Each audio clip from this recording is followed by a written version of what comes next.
Most of us walk around 3,000 to 4,000 steps a day without realizing it. At this level of movement, the body remains in a stagnant biological baseline, where blood sugar lingers and metabolism stays in a resting state. Many assume that reversing this sluggishness requires intense, hour-long gym sessions that leave you exhausted. However, clinical research points to a more specific trigger.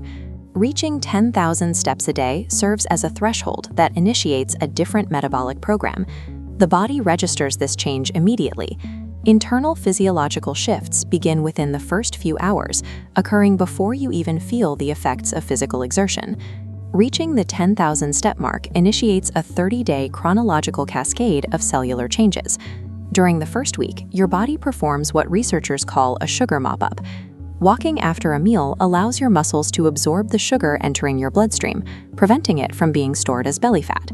Data from the American Physiological Society shows the impact on your blood. A 2,000-step day leaves significant fat floating in the bloodstream after eating. The 10,000-step side shows those lipid levels flattened almost entirely. At the same time, muscle energy factories multiply to meet the new movement demand. Your brain also begins producing the same natural chemicals that pharmaceutical antidepressants attempt to stimulate. By week 2, rhythmic walking activates an internal cleaning protein. It works like a pressure washer, flushing out the sticky waste proteins in the brain often linked to cognitive decline. This movement also triggers neurogenesis. The brain releases a growth factor that repairs damaged neurons and encourages the growth of new cells in the regions responsible for memory and learning. These internal changes lead to significant long-term outcomes. Consistency at this level is associated with a 25% lower risk of heart disease, a 39% lower risk of early death, and a 50% reduction in the risk of developing dementia. These first 14 days occur largely out of sight, but they represent a systemic clearing of toxic waste and a reduction in clinical vulnerabilities. In week 3, these changes manifest physically. Studies tracking participants on a 10,000-step program noted reduced body weight and smaller waist circumferences, even without changes to their diet. This shift is driven by a change in your resting metabolic rate.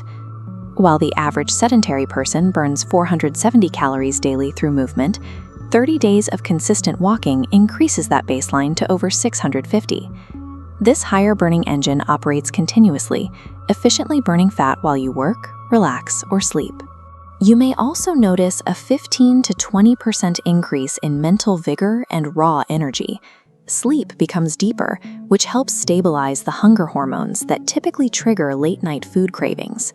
By week 4, the body has transitioned from simple efficiency to a state of heightened protection against chronic illness. A mega-study published in The Lancet confirmed that this level of consistent movement reduces the risk of 13 different types of cancer. By day 30, your internal systems have reached a new baseline of efficiency and protection that began with that very first walk. The primary obstacle for most people is the idea that 10,000 steps must be completed as a single, exhausting workout. A more sustainable approach is incidental exercise, the practice of stacking small, unnoticed movements into the dead time throughout your day. Pacing during phone calls is one of the most effective ways to do this. A 45-minute call can account for 4,500 steps, completing nearly half of your daily goal while you work.